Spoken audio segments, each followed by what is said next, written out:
नमस्ते दोस्तों, मैं मीनाक्षी आप सबका अपने चैनल में स्वागत करती हूँ। आज मिलते हैं एक नई वीडियो में। दोस्तों, वीडियो का मतलब ये नहीं होता है कि मतलब मैं अपने आप जो मुझे समझ में आता है वही आप लोगों से शेयर करती हूँ दोस्तों। प्लीज़ मेरी इस कोशिश को आगे बढ़ाइए। और अगर आप नए हैं तो मेरे चैनल को प्लीज़ सब्सक्राइब कीजिए, बेल आइकन को ज़रूर क्लिक कीजिए, जिससे जो मैं नया कुछ आने वाला आएगा ब्लॉग या वीडियो तो आपको पहले जानकारी मिल जाएगी। दोस्तों, चलते हैं आज की वीडियो में। और मैं तो स्वस्थ हूँ, आप सब स्वस्थ ही होंगे अपने घरों में। अपना अपना ध्यान रखिए दोस्तों। इसी उम्मीद के साथ आशा करती हूँ आप सब बहुत बढ़िया और स्वस्थ मस्त होंगे। तो दोस्तों, पहले बताते हैं दो बातें। पहली बात, क्या आपको पता है अक्षत को हम माथे पे तिलक के बाद क्यों लगाते हैं? नहीं ना, मैं बताती हूँ। अक्षत का शब्द का अर्थ क्षय से हुआ है, अक्षय से। और चावल को शुक्र ग्रह का कारक माना गया है।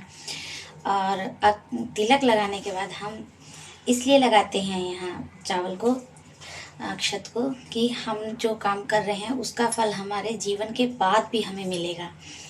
और इसी कामना के साथ साथ तिलक के ऊपर चावल के दाने मतलब अक्षत चिपकाया जाता है। और चावल शुक्र ग्रह का कारक है, इससे आपका शुक्र मजबूत होगा और आपका की गई पूजा याचना अर्चना या कुछ भी, उसका फल आपको अगले जन्म में भी आपको मिलेगा। इसलिए अक्षत लगाया जाता है। और दूसरी बात आज है सीता जी से रिलेटिव। सीता जी चाहती तो रावण को कैसे भस्म कर सकती थी, पर उन्होंने ऐसा क्यों नहीं किया? पता है क्यों? क्योंकि जब सीता जी शादी करके आई और उनकी पहली रसोई थी जब घर में, तो उन्होंने खीर बनाया था, सबको परोसने के बाद उन्होंने देखा कि उनके खीर के बर्तन में एक तिनका गिर गया है। सीता जी उसको ऐसे इसी दृष्टि से देखती हैं कि वो तिनका जल जाता है। ये चीज़ करते हुए उन्हें दशरथ जी देख लेते हैं और सबका मतलब भोजन समाप्त होने के बाद सब उनको उपहार देते हैं। जनक जी का जब नंबर आता है तो जनक जी उनसे कहते हैं, मैं आपको दूंगा नहीं, मुझे आपसे चाहिए, ये वचन चाहिए आपको, आपसे मुझे, कि जिस दृष्टि से आपने उस तिनके को देखा है उस दृष्टि से आप किसी को कभी नहीं देखेंगे। और सीता जी वचनबद्ध हो जाती हैं, वचन दे देती हैं अपने ससुर को, पिता समान ससुर को ये वचन देके बध जाती है। इसीलिए जब भी आपने देखा होगा रामायण में, जब भी सीता जी को दिखाया गया बात करती हैं, रावण आता है उनसे मिलने, तो एक तिनका वहाँ रख देती हैं कि बाई चांस अगर उनकी ऐसी दृष्टि पड़े तो पहले वो तिनका जले। और चाहती तो रावण को 2 मिनट में भस्म कर सकती थी, और लेकिन भगवान ने तो कुछ और ही लिख रखा था। आपको ये दोनों बातें कैसे लगी ज़रूर बताइएगा। चलते हैं अपनी कहानी की ओर। ये है चौथ की कहानी। वैसे तो चौथ हर महीने में 2 पड़ती है। गणेश जी की पूजा होती है इसमें। गणेश जी सर्वप्रथम पूजनीय देवता हैं हमारे। सभी देवताओं में सबसे पूजनीय गणेश जी हैं। इसकी कहानी भी आपको बताऊंगी, बता ही देती हूँ। तो एक बार की बात है, कार्तिकेय में और गणेश जी में ये हो रहा था कि मैं सबसे बड़ा। और शंकर जी बोलते हैं ऐसा है, मतलब सभी देवताओं में हो रहा था, अपना चल रहा था। इधर गणेश जी ने भी सुन लिया, कार्तिकेय जी और गणेश जी उनके पुत्र थे, तो उन्होंने कहा कार्तिकेय मेरे से बड़ा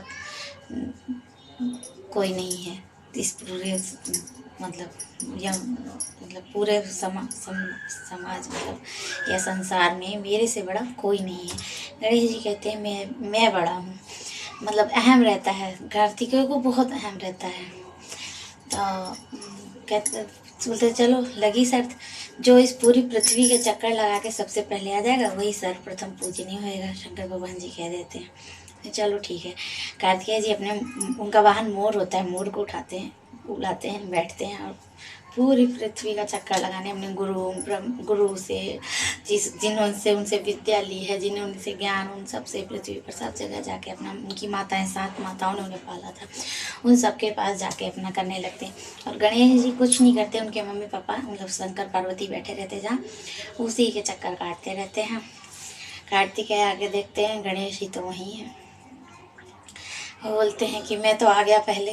तो शंकर जी बोले पहले गणेश जी आए हैं। तब पूछा गया तो बोले कि भैया मेरी तो पूरी सृष्टि ही माँ पिताजी से शुरू होकर इन्हीं पे ख़त्म हो जाती है।